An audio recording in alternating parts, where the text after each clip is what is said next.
오늘은 근대 국민국가 수립운동 개항 이후 열강의 경제 침략 여기 그 내용 저희가 이제 새로운 건 아니고요. 한번 본 내용들 거의 복습하는 차원일 거고 오늘은 우리 항상 혼자 하면 재미가 없으니까 옆에 이게 친구들 2명 이렇게 불렀어요. 네. 안녕하세요. 1학년 8반 최한준입니다. 학번까지는 이야기 안 해도 되고 자. 안녕하세요. 노팀입니다. 네, 아무튼 둘 다 마스크를 썼기 때문에 얼굴 모자이크 필요 없고요. 그죠? 그냥 하도록 하겠습니다. 혹시나 나도 저기에 끼고 싶은데라고 생각을 하시면 언제든지 와서 함께 하시면 됩니다. 근데 이제 되게 이제 그때가 주말이나 아니면 좀 놀아야 되는 시간에 촬영을 하기 때문에 우리 친구들이 좀 함께 하고 싶은 마음은 있지만 그게 또 이제 또 다른 유혹 때문에 쉽게 하지 못하는데 언제든지 아무튼 이야기를 해 주시면 함께 하도록 선생님이 일정을 조절하도록 하겠습니다. 자, 이번 학습 목표입니다. 개항 이후 일본청 서구 열강의 경제 침략 과정을 설명할 수 있다. 특히 이제 아무래도 여기도 이제 일본하고 청나라하고 이제 그 두 침략 과정 아마 보는 거겠고요. 그 다음에 개항 이후 열강의 경제 침략에 따른 변화 모습. 요 두 개를 합치면 시험 문제가 딱 나올 것 같아요. 그죠? 시험 문제 내기. 딱 학습 목표만 보면, 와, 뭐가 시험 문제 나올 건가 딱 거의 보여요. 실제적으로는. 그죠? 네. 우리가 이제 거의 대부분 친구들이 공부를 할 때 학습 목표는 이게 뭐야, 이게? 하면서 그냥 대충 이제 등한시 하는데, 근데 실제로는 학습 목표를 보면 시험 문제가 보여요. 자, 아무튼, 자, 한번 볼게요. 자, 가장 먼저 이제 개항 이후 열강 경제 침략, 개항장의 거류지 무역. 거류지 무역이라는 거에 대해서 이야기를 하고 있어요. 강화도작을 체결한 다음에 우리나라는 부산, 원산, 인천을 개항을 했죠. 그리고 이제 먼저 이 개항장 안에는 개항장 이거 뭐가 숨겨져 있는 것 같아요? 치외법권이요. 아닌데. 뭐가 심리, 가맹기정 심리. 그렇죠. 개항장 심리. 자, 한번 볼까요? 심리이네요. 이게 초기에는 특히 이제 어느 나라 이야기예요? 일본 이야기죠. 일본. 그래서 강화도시락을 겁나게 어려운 다른 말로 표현하면 조일, 수호, 조규라고 불렀어요. 요건 이제 1월 달이고요. 그래서 조일, 수호, 조규를 체결한 다음에 4월 달에 이제 부록으로 만든 내용의 개항장을 만들긴 만드는데 그 개항장은 거류지의 몇 리이네? 심리네. 예. 그리고 그 안에서 또 뭣도 사용할 수 있다. 일본하고 지금 일본하고 문호를 개방했어요. 일본 화폐? 그렇죠. 일본 화폐. 일본 화폐 사용을 이제 규정을 했죠. 그걸 보고 우리가 아까 뭐라고 그랬냐면 조일, 수호, 조교, 부록이라고 그랬어요. 조일, 수호, 조교, 부록. 이제 이 내용에 따르면 일본 상인들이 우리나라에 오긴 왔는데 인천 개항장 심리 밖을 벗어나니까 심리면 불과 한 3km쯤 돼요. 3km 안에서만 장사를 하다 보니까 이제 그 일본 아이들이 밖으로 못 나가니까 그 개항장 밖과 그 다음에 요 개항장 안 거류지를 서로 연결해주는 중개를 하는 상인들이 있어야 되겠죠. 그래서 상인들이 중개무역을 통해서 이익을 얻었다. 이제 옛날 우리 조선 후기 이렇게 포구에서 활약했던 이때 이제 그 중개업자들 누구였어요? 객주하고 여각이 있죠. 네, 그렇죠.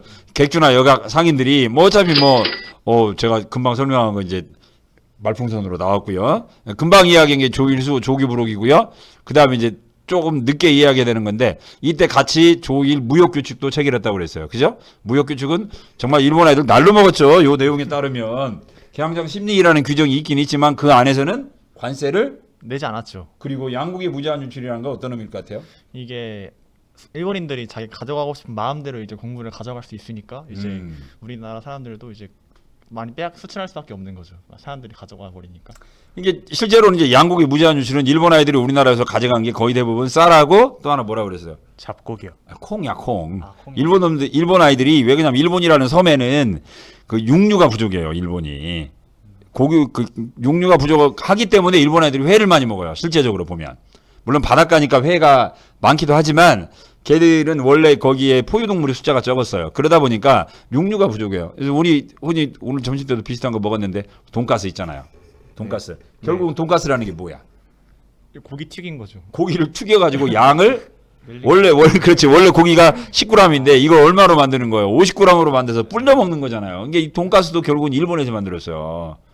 우리나라 사람도 돈가스를 많이 먹은 이유가 어차피 우리도 육류 섭취가 부족했잖아요. 그러니까 그거 먹은 거예요. 이게 제가 이제 말이 좀 옆으로 빗나갔는데 뭐 우리가 흔히 이야기할 때 콩을 이야기할 때 뭐라고 그래요? 뭐 육지 뭐죠? 콩기름 짜고 이제 지방이 있고. 그쵸. 이게 콩이야말로 그냥 밭에서 나는 고기라. 그쵸. 단백질 공급원 그러잖아요. 네. 이게 일본 아이들이 많이 가져갔던 게 쌀하고 콩이란 말이에요. 쌀하고 콩을 무제한 가져가게 된 거죠. 그러다 보니까 가난한 우리나라의 일반 백성들은 쌀을 못 먹게 됐겠는데 특히 이제 지주들은요. 일본한테 쌀을 또 열심히 팔아요. 왜냐하면 일본 아이들이 쌀을 비싸게 사갔어요. 왜 그러냐면 일본이 우리나라보다 쌀값이 3배가 비쌌어요. 3배가 비쌌어요. 일본으로 가져가면 3배가 남는 거예요. 그니 지주들 입장에서 볼 때도 열심히 어때요? 무조건 팔아야죠. 그렇죠. 팔았던 거죠. 그러면 그럴수록 지주들은 일부 부자는 되겠지만 우리나라 백성들의 삶은 굉장히 어때요? 가난해지겠죠. 힘들어지고 쌀값이 폭등을 할 거 아니에요. 그래서 일어난 게 이모군란이라고 그랬잖아요. 그죠? 네. 그래서 일어난 게 이모군란. 이게 이모군란이 이제 어디로 쳐들어갔어요? 뭐 궁궐 경복궁으로 쳐들어갔고 또 어디?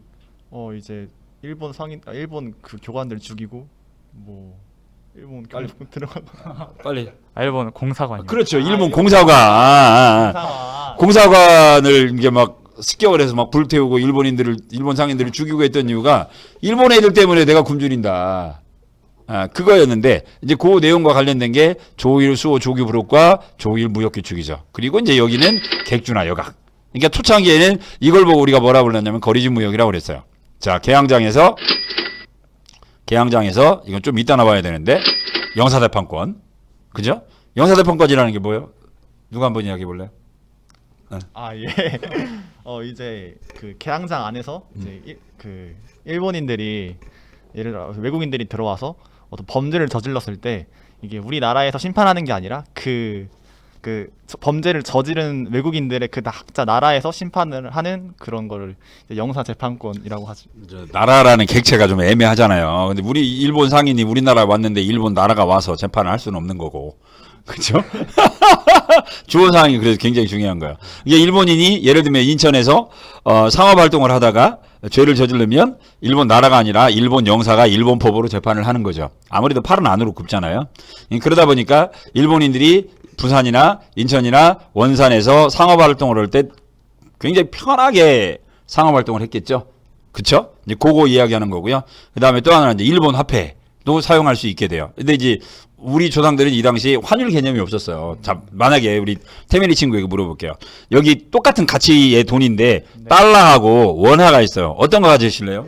달러를 가져야죠. 당연히 달러를 갖죠. 왜 달러를 가져요?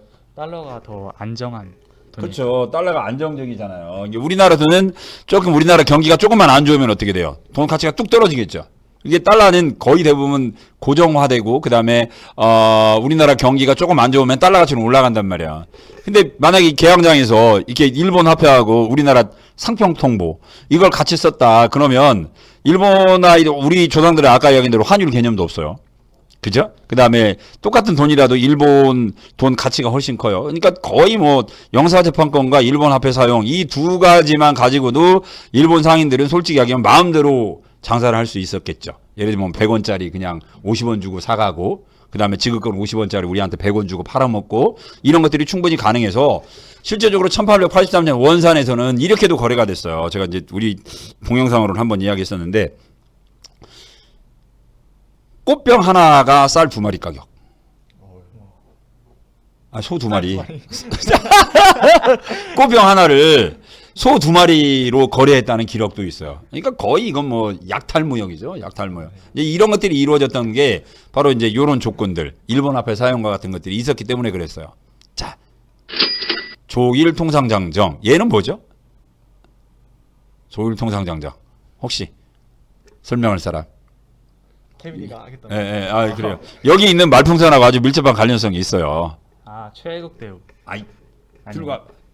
최애국 대우를 인정한 조약이. 땡. 자 이제 그냥 그렇게 가면 안 되고 왜 이제 조일 통상장정이라는 거요. 교과서에도 보면 굵은 글씨로 딱 나와 있는데 이게 등장했던 이유가 뭐가 있냐면 일본 아이들이 1876년부터 82년까지 그 거류지에서 거의 독점적 지위를 차지해가면서 무역 활동을 하고 있었어요. 그런데 이모군란 이후에 이모군란 이후에 1882년 6월에 이모군란이 있었고 8월에 청나라가 우리나라를 속국으로 만들려고 하죠. 그러면서 청이 조선에게 조청 상민 수력 무역장정이라는 걸 체결하고요. 그러면서 거기에 딱 써놨잖아요. 1항에 조선은 청의 속국이다. 그 다음에 두 번째로는 뭐 청나라도 영사재판권을 갖는다. 세 번째 청나라 상인은 서울에 있는 양화진에서 장사를 할 수 있게 된다. 이 말을 써놓은 거예요. 그러니까 일본 상인들은 기껏해야 인천이나 아니면 원산이나 부산, 계양정, 심리에서밖에 장사를 못 하고 있는데 청나라 애들이 이제 서울에서까지 장사를 할 수 있게 되는 거예요. 그러면 이제 아무래도 서울 사람들이 돈이 많잖아요. 그죠? 그러다 보니까 이제 청나라 상인들이 그 조선 교역에서 압도적인 우위권을 가질 거 아니에요. 일본 애들 배가 아프겠죠. 배는 아픈 분이다. 뭐 이렇게. 당연히 배가 아플 거 아니에요. 그러면 나도 청나라하고 같은 지위를 얻어야겠지 해가지고 일본 아이들이 두 가지를 양보를 했어요.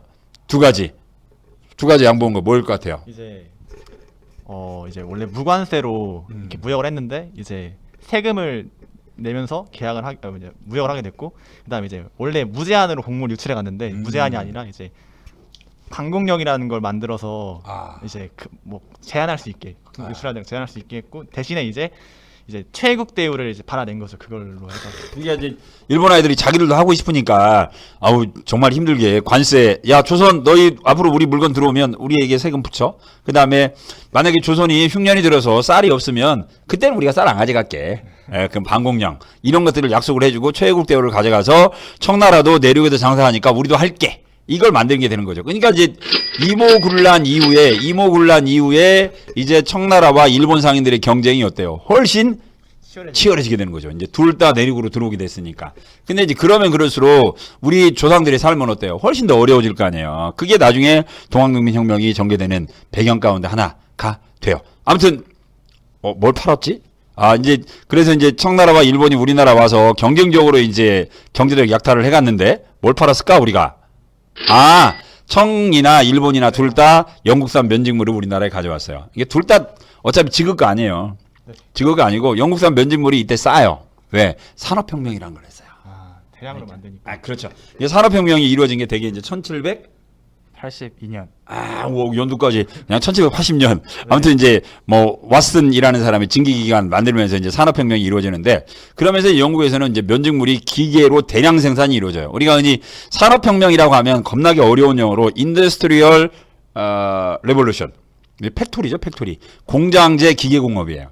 그래서 이제 이걸 청나라나 일본이 수입해서 우리나라에 팔았는데 둘 다 어디 가서 사왔냐면 홍콩 가서 사왔어요. 홍콩 가서. 이게 일본 아이들도 홍콩 가서 사왔는데 사다가 영국산 면직물을 팔아먹는데 우리나라에 와서 몇 배를 붙여 먹냐면 10배를 붙여 먹어요. 썩을놈의 새끼들이. 10배를 붙여 먹고 우리나라에 와서 뭐 이제 그 돈 가지고 뭘 가져가는 거야. 아까 얘기한 대로 쌀, 콩 이런 걸 몽땅 가져갔던 거죠. 쌀, 콩 이런 걸 몽땅 가져갔어요. 그러니까 아까 쌀이 3배라고 그랬죠. 네. 면직물은 10배예요. 이게 우리나라 한번 딱 일본 상인이 코털을 이렇게 난 놈이 쓰리빠 찍찍 끊고 와가지고 가면 30배가 남는 거예요. 와, 완전히 논하죠. 네. 자, 중개무역이라고 그랬죠. 이제 아직까지는 지그들 제품이 아니니까. 그러면 그럴수록 국내 곡물 가격이 상승하고 식량 부족으로 하층민의 생활은 더욱더 어려워졌다. 아까 이야기한 대로 이게 뭐의 배경이 되었다? 일단 가장 먼저 보면 이모군란. 그렇죠. 이모군란의 배경이 되었던 거예요. 자, 우리나라 수출한 거 면제품 교과서에도 나와 있죠. 교과서 지금 145쪽에 나와 있어요.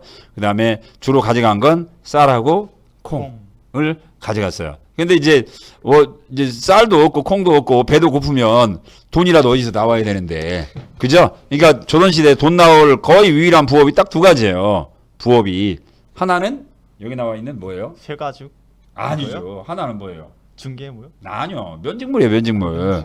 면직물 엄마가 그냥 배 그냥 계속 쩔면 되잖아요. 면직물이었고 또 하나가 뭐였냐면 부업이 또 하나가 뭐가 있냐면 뭐 있을까요? 담배예요, 담배. 담배. 담배 같은 경우 이제 원래 우리 쌀 같은 경우 10월, 11월에 나오잖아요. 담배는 8월 달 정도에 나와요. 수확이. 그러니까 이제 그 가을철 되기 전까지 봄에 6월 달에 볼이 나왔고요. 그다음에 10월, 11월 쌀 나오고요. 그 중간에 이제 담배 먹고 사는 게 아니라 담배를 이제 팔아가지고 그 돈 가지고 이제 쌀 팔아서 먹고, 그리고 이제 1년 12달 내내 나오는 게 엄마들이 간의 수공업으로 쩔었던 면직물이었는데 이게 이제 완전 무너지게 되는 거죠.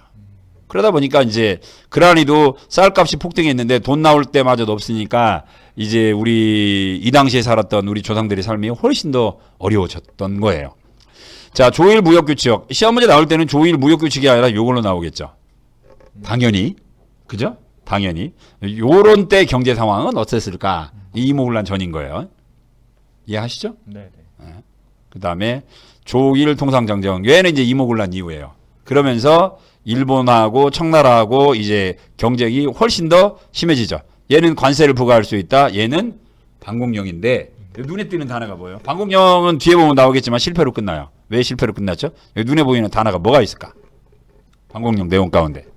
1개월 전에 지방관이 일본 영상으로 통보해야 한다. 그렇죠. 이게 쌀을 우리가 수출을 금지하려면 한 달 전에 영사관에게 통보를 해야 되는데 이거하고 똑같은 거예요. 한 달 전에 올해 농사가 흉년될지 알아요, 몰라요? 알 수가 모르죠. 없죠. 모르잖아요. 그죠? 한 달 전에 그걸 어떻게 알아? 그잖아요. 그러니까 이제 한 달 전에 알려야 되는데 한 달 전에 거의 못 알리고 실제 가을에 흉년이 들고 그냥 방공령만 내린 거예요. 그러니까 일본 놈들이 그 조항을 구실로 해서 방공령을 거부를 했던 거죠. 이거 중학교 때 들었던 이야기잖아요. 그죠? 네. 그걸 거부하고 뭐 쌀 못 가져가게 하니까 야 너희들 때문에 우리 노가 손해노 봤으문이다. 뭐 배상금 내놓으세요. 뭐 이제 배상금 내놔 배째 뭐 이런 일이 벌어졌던 이유도 그 한 달이라는 단어 때문에 그랬던 거예요. 자 여기도 이제 최애국대우 내용이네요. 그죠? 아까 조일 통상정정의 내용이었어요. 자, 아까 이야기한 대로 이제 이모군란 이후에 청나라와 일본 경쟁이 이제 엄청나게 치열해져요. 자, 아까 여기는 이모군란이라는 단어 이야기했었죠. 그다음에 조청, 상민, 수륙, 무역장정. 저번에 이거 안 냈던 건데 이번에 한번 또 낼까? 10글자인데. 아 내면 이젠 좋죠. 이제는 공부했으니까. 이제 아니 그것도 있고 이제 맨 처음에는 외우기 화났는데 이제 익숙해져가지고. 그렇죠. 조청, 상민, 수륙, 무역장정 그렇게 글자는 긴데 못 쓸 것 같지는 않아요. 맨 처음에 들었을 때는 내면 저 새끼는 인간도 아니야. 막 그랬는데 그래도 조금은 사람 대접은 받을 것 같죠. 네. 네. 큰일 났다. 자, 그다음에 한성의 양화진 여기 보면 양화진이라는 단어가 딱 써 있어요. 청나라 상인은 조선의 양화진에서 이게 1882년 10월이에요. 아까 6월이라고 그랬는데 10월로 언제 바뀌었네. 자, 양화진에서 일본 아이들은 인천에 있는데 청나라 상인들은 서울에 와서 장사를 하게 된 거예요. 그죠? 그리고 이제 영국하고 조약 체결이 우리 교과서에 나와 있어요. 보면 영국하고 네. 그죠? 영국하고 조약 체결할 때 영국 상인에게 이걸 인정을 해준 거예요. 왜? 최애국대우 때문에. 이걸 누가 본 거야? 일본이 봤죠? 네, 일본이 보고 그걸 계기로 조선의 조일 통상장정. 역시 아까 본 내용이에요. 그죠? 그렇게 해서 이제 조선 내륙까지 와서 장사를 했는데 이 시전상인은 뭐라고 그랬어요? 시전상인이 뭐죠? 그 원래 상권을 잡고 살던 상인들. 시전상인. 이게 금난 정권을 가지고 원래 아니지. 그 난정권. 네, 아무튼 뭐, 이게 지금 이제 우리 친구들이 이제 공부하는데 이제 어려운 이유 가운데 하나가 시전상인 하니까 시전상인 하면 생각나는 걸 이야기를 했지 시전상인에 대해서는 이야기를 안 했던 거예요. 예를 들면 어떤 뭐 이쁜 여자 탤런트가 있다 그러면 예를 들면 김태희가 있다 그러면 뭐 비의 마누라? 뭐 김태희를 이야기하는 게 아니라 옆 사람을 지금 이야기하고 있는 것 같아요. 시전상인은 뭐예요? 정부의 허락을 받고 장사를 했던 어용상인이죠. 서울 시내 한가운데서 장사를 했던 사람들이었어요. 서울 시내에서. 물론 이 사람들 서울 시내에서는 장사할 때 우리는 국가에 세금을 내고 있기 때문에 넘들은 장사를 못하게 하는 금난 정권 이야기가 그래서 나오는 거예요. 네. 이 사람들은 허가를 받은 대신에 국가에 뭘 냈던 거예요? 세금을 냈던 거예요. 근데 이걸 저번에 우리 시험 문제 냈던 정조임금이 그죠? 1789년에 신해통공 1791년이구나. 신해통공을 통해서 그걸 없앴어요. 근데 그때는 도성 밖이었고요. 도성 안은 아직도 그 권한이 있었어요. 그런데 여기에 누가 들어온 거예요? 우리 교과서 146쪽에 있는 것처럼 서울 시내 한가운데까지 청나라와 일본 상인이 들어오게 된 거죠. 그러니까 이제 시전 상인들이 난전도 아니고 이제 아예 대놓고 들어왔잖아요. 이게 다 이게 도성이잖아요. 도성. 그죠? 도성 안에 하나는 충무로 그다음에 하나는 여기 뭐예요? 보신각. 이거 완전히 경복궁인데. 경복궁 앞이잖아요. 보신각 여기 있으니까. 그잖아요. 서울 시내 한가운데서 이놈들이 장사를 하게 된 거예요. 그러다 보니 시전상인들이 엄청난 이제 위기를 느끼게 됐겠죠. 그러면 이제 위기를 느낀 시전상인들이 뭘 했느냐? 그건 다음에 나와요. 구국운동에. 자. 그다음 이제 아까 이야기한 대로 이모군란 이후 천상인들 활발했고 경쟁이 굉장히 치열해졌다. 그래서 이제 청나라가 서서히 이제 올라타고 있죠? 조금씩 네. 청나라 어때요? 올라오는 게 보이죠? 네. 이게 교과서 146쪽에 있는 도표인데 맨 처음에는 19였던 게 45까지 올라와요. 1892년. 이대로 가면 역전될 거 아니에요.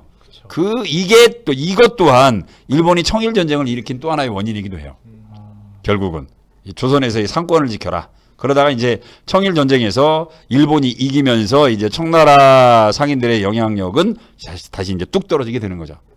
예, 가시죠? 네. 자, 이렇게 해서 이제 청일이고요. 그러니까 이제 청나라 이모군란, 조청 상민 수륙무역장정, 조일 통상장정 이전과 이후를 여러분들이 구분할 줄 아셔야 돼요.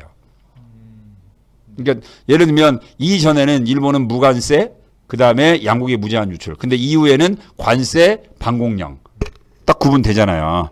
그 두 가지 정도는 꼭 구분하셔야지 아마 1, 2, 3, 4, 5 보기에서 이제 꼬실 내용으로 여러분들이 이제 많이 꼬실 거예요.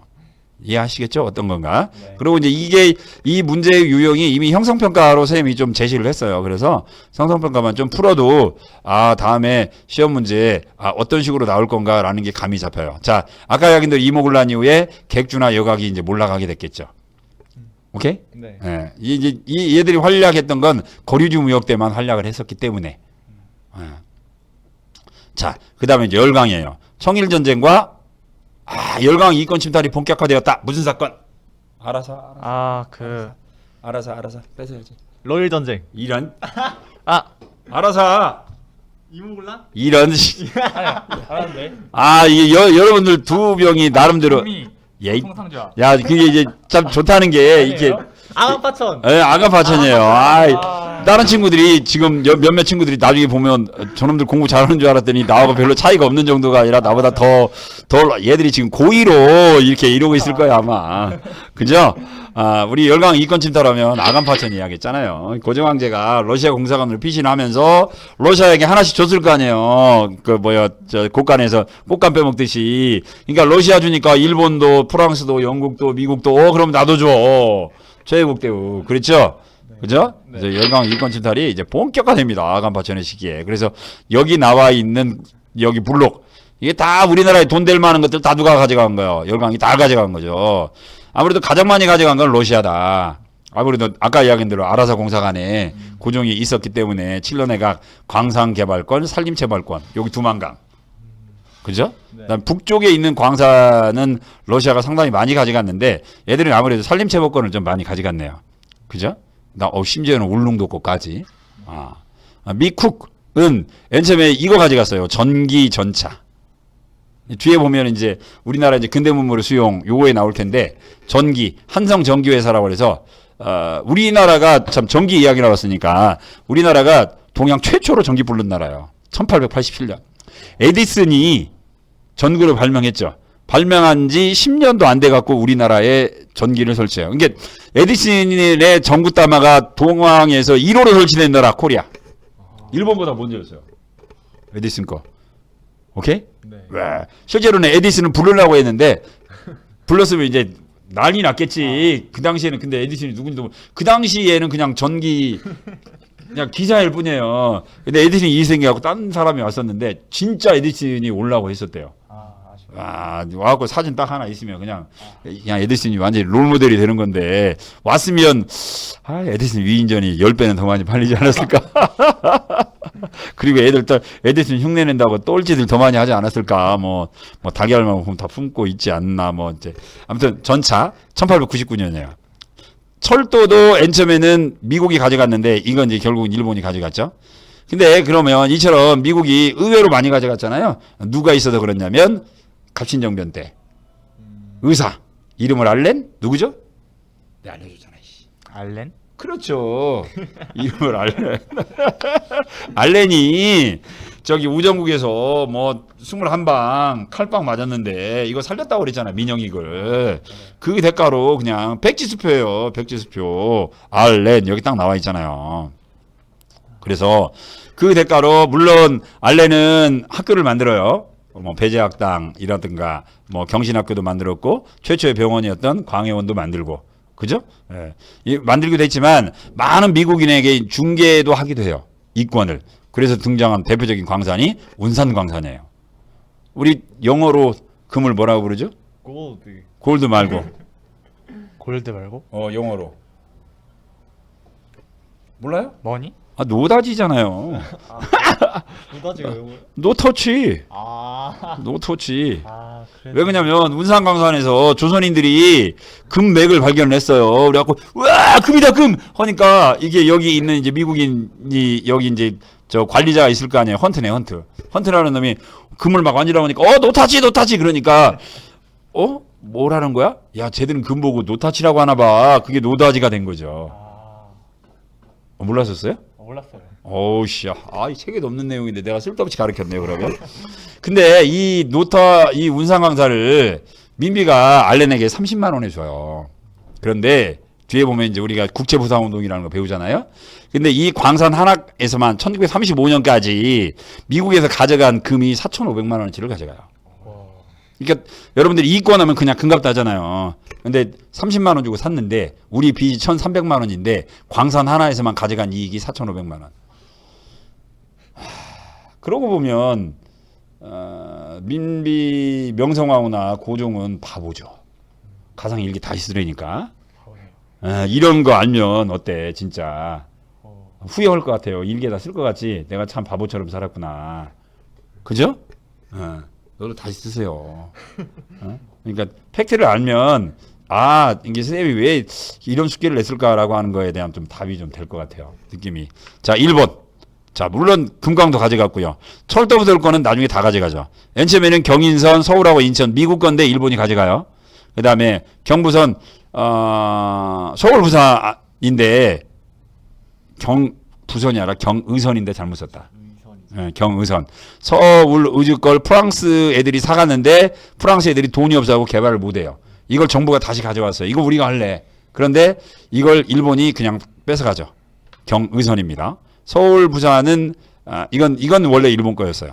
얘는 경의선이에요. 그래서 결국은 모든 철도는 결국은 다 누가 놔버려요. 일본 놈들이 놨는데 철도 부설권이야말로 황금알을 낳는 거위죠. 그죠? 황금알을 낳는 거예요. 왜? 어차피 철도 부설했고요. 그죠? 철도 부설했고 사람들이 기차 탈 때마다 돈을 다 냈잖아요. 그러고 이제 어차피 이제 여기 나오는 거니까 자 보자. 최국대우열. 그죠? 그다음에 우리나라는 아까 여러분들 노다지 하나만 갖고도 막 이렇게 한탄을 냈는데 그런 분들 딱 이루어지는 거고요. 경제적 자립이라는 거. 이것 때문에 결국은 대한제국의 개혁이 실패로 끝난 거죠. 돈이 필요한데 돈 될 만한 걸 다 뺏어가 버린 거예요. 자, 그 다음에 이제 아까 철도야말로 노다지다라고 하는 부분과 관련해서 토지 침략, 롤 전쟁 무렵부터 철도 부지와 군용지. 이제 아무래도 이제 군용지와 관련된 건 우리 러일 일제후 국권 침탈 쫙 조약들 막 많이 있었죠. 그 중에 1번이 뭐였어요? 첫 번째로 나와 있는 거. 한일의정서. 그렇죠. 한일의정서 내용이 뭐야? 뭐였지? 자, 뭐였죠? 이제 전쟁 수행 중에 이제 군용 목적으로 이제 우리나라 국토를 이제 마음대로 이용할 수 있는. 그렇죠. 이제 전략상 요충지를 일본이 이제 우리나라에서 이제 마음대로 뺏어가는 거예요. 이제 그걸 통해서 이 땅은 전략상 요충지 해가지고 일본이 가져간 거예요. 그 중에 가져간 거 첫 번째가 어디냐면 용산이에요. 서울의 용산. 그래서 용산을 가져가고 거기다 역을 만들죠. 역을 만들어요. 그리고 철도를 지으려면 철도 노선이 지나가는데 좌우 10m의 땅을 강제로 뺏어가요. 맨 처음에는 돈을 줬는데 일본 아이들이 철도를 부설하는데 땅을 조선 정부가 사서 일본에게 기증을 했어요. 왜? 철도 부설을 해주니까. 그러니까 일본 아이들은 철도를 부설하는데 그냥 철강만 일본에서 갖고 온 거죠. 어차피 나무는 조선 거 비면 되고 땅은 조선 정부가 어차피 지그들이 사서 줬고 맨 처음에는 조선 정부에서 사서 줬고 나중에 그냥 뺏어서 줘버려 일본에게. 이게 그냥 아까 이야기하는 철강, H빔, 철강만 갖다가 쭉쭉쭉 깔은 거죠. 그러면서 이제 일본 아이들이 여기는 뭘 만들어야 됩니다. 역전을 만들어야 됩니다 하면서 땅을 또 몽땅 가져가기 시작해요. 오케이? 이 재밌는 것 중에 하나가 아까 이야기했던 서울에 있는 용산역 같은 경우 35만 평인데 일본보다 역전이 훨씬 커요. 역전이 훨씬 넓어요. 왜 훨씬 넓었을까요? 일본 놈들이 역을 만든다는 이유로 뭐 한 거예요? 토지를 약탈해 간 거죠. 그죠? 이게 아무래도 이제 철도가 교통의 중심이 될 거니까 역을 만든다는 이유로 땅을 몽땅 빼앗아 갖고 거기에다 일본인 거류지를 만드는 거예요. 이제 그런 식으로 해서 경제 그적 요충지, 이게 교통의 중심지에 일본인 거주 지역이 몽땅 만들어지기 시작했고 그 대표적인 도시가 어딜까요? 그냥 인천? 인천이라기보다는 용산. 용산도 있고 서울도 있지만 대전 있잖아요. 대전. 아, 대전. 대전은 호남선, 경부선 지나가는 곳이잖아요. 원래는 거기 그냥 아무것도 없었어요. 만든 거죠. 대전. 우리 익산 같은 경우도 그렇게 해서 만들어진 일본 도시라고 보시면 되겠죠. 우리 정읍에 보면 태인 있고 신태인 있죠.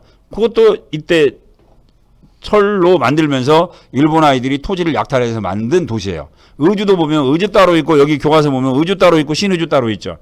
신의주는 이제 그런 식으로 해서 일본 아이들이 만든 거죠. 철도 부서를 명부로 이건 중국으로 넘어가는 곳이니 여기다는 역을 굉장히 큰 거 하나 만들게요 해가지고 만들어 놓은 거죠.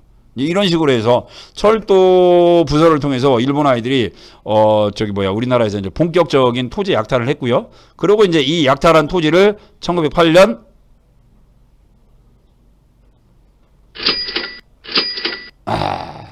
동양척식 주식회사. 이거 중학교 때 들어봤을 텐데. 네. 많이 들어갔어요. 토지 조사 사업. 네, 네. 근데 재밌는 거 이거 시험 문제 낼 때 이제 많이 내는데 일본 아이들 토지 조사 사업은 1912년부터 18년이에요. 근데 이 동척은 1908년에 만들었어요. 이게 제가 좀 마음씨가 별로 안 좋은 사람이잖아요. 좀 나쁜 놈이잖아요. 그래서 예를 들면 토지 조사 사업 이후에 동척을 만들었다. 그러면 틀리게 되는 거죠. 동척에게 땅을 나눠준 건 맞아요. 근데 동척을 만든 건 1908년이에요. 이런 식으로 낚으면 물고기 많이 잡겠죠. 태민이 고개를 좌우 흔들었어요. 다 이렇게 평상시 수업하거나 이럴 때 다 알려줘요. 그죠? 근데 이제 평상시에 듣고 체크를 해야 되는데 시험 볼 때 한 방에 들으려고 하면 화나죠. 그죠? 뭐 권혁선이 어떤 새끼가 이의가 갈리기도 하고 막 밤에 막 권혁선 목소리가 왕왕거리기도 하고 왜 한꺼번에 이걸 대여섯 개 본다고 생각해 보세요. 화나죠. 이제 그 동양척식 주식회사는 그래서 토지 약탈 관련해서 꼭 나오고요. 그 다음에 또 하나 이제 화폐 정리 사업. 제1차 한일협약은 내용이 뭐였어요? 그 외교 고문과 재정 고문 두는 거요. 그렇죠. 외교 고문 미국인 스티븐스. 이 친구는 이제 전명훈 장인환 의사가 이제 샌프란시스코에서 킬해요. 정리했어요. 근데 이제 일본인 재정 고문이 누구냐면 메카다. 그쵸, 메가타. 메카다. 이놈이 혹시 전환국은 우리가 안 배웠는데.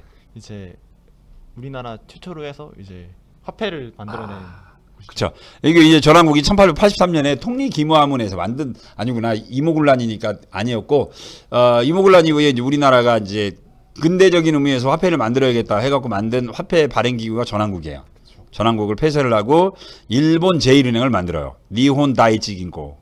일본 제1은행을 만들어서 여기에서 돈을 찍어내기 시작하는 거예요. 돈을 찍어냈어요. 그래서 이제 옛날에 전환국에서 만든 돈이 백동화였는데 백동화를 일본 제1은행권으로 바꿨어요. 왜 그래? 바꿀 필요성은 있었어요. 왜 그러냐면 메가다고 화폐 정리 사업할 때 우리나라 화폐 종류가 60가지였어요. 60가지. 뭐 상평 통보부터 싸게 해갖고 당 오전, 당백전 뭐 다 썼고요. 청나라 돈도 갖다 썼고요. 뭐 영국 돈도 있고 미국 그냥 뭐 닥치는 대로 쓰고 있다 보니까 화폐가 60가지라 돼서 정리할 필요성은 있었어요. 근데 우리나라에는 한국은행이 없었던 거죠. 은행이 없어요. 은행이. 그러니 그냥 일본 제1은행, 이게 다른 말로 표현하면 18은행인데요. 일본 18번째 은행. 일본에 민간은행도 많이 있어가지고 일본 제1은행에서 이제 돈을 찍어낸 거예요. 그러면 이제 그 이전에 있었던 60여 가지 돈을 새롭게 찍어낸 일본 제1은행하고 맞바꿔야겠죠. 바꿔줘야잖아요. 이제 바꾼 걸 보고 우리가 화폐 정리 사업이라고 하는데 문제는 바꿀 때 A급, B급, C급으로 나눈 거예요. A급은 100% 인정해 줬어요. B급은 여기 있는 것처럼 절반만 줘요. 절반. 여기 보면 2전 5인데 B급은 1점만 줘요. 절반이죠. 그런데 이것도 안 되고 형질이 정확하여 화폐로 인정할 수 없는 경우에는 사들이지 않는다. 이건 뭐예요? 돈이 아닌 거죠. 요게 이제 1905년 6월인데 문제는 저같이 아주 약사 빠른 일본인들은 이 화폐 정리 사업을 사전에 알고 있었다는 거야. 그래서 내가 가지고 있는 돈 가운데 질이 안 좋은 돈은 미리 싹 바꿔치기를 해버린 거예요. 이렇게 우리 한준이 같은 애한테 이거 얼마예요? 얼마예요? 아 이거 1,000원입니다. 1,000원이에요? 제가 1,500원 드릴게요. 해하고 사간 거예요. 그러니까 제가 왜 이렇게 맘씨가 좋아졌지가 아니라 어차피 못 쓸 돈이니까 그렇게 해버린 거예요. 그러다 보니까 이 그 저기 뭡니까 요 화폐 정리 사업을 통해서 그 이전에 만들어졌던 우리나라 민족은행이라든가 그 다음에 소상공인들이 몰락하게 돼요. 오케이? 그래서 화폐 정리 사업은 우리나라 민족 자본이 몰락하는 결정적 계기가 되었다라고들 많이 이야기를 하고요. 충분히 이해 가시죠? 네. 그죠? 그다음에 일본 돈이 이때 제1은행권을 제가 보여주려고 했는데 뭐야?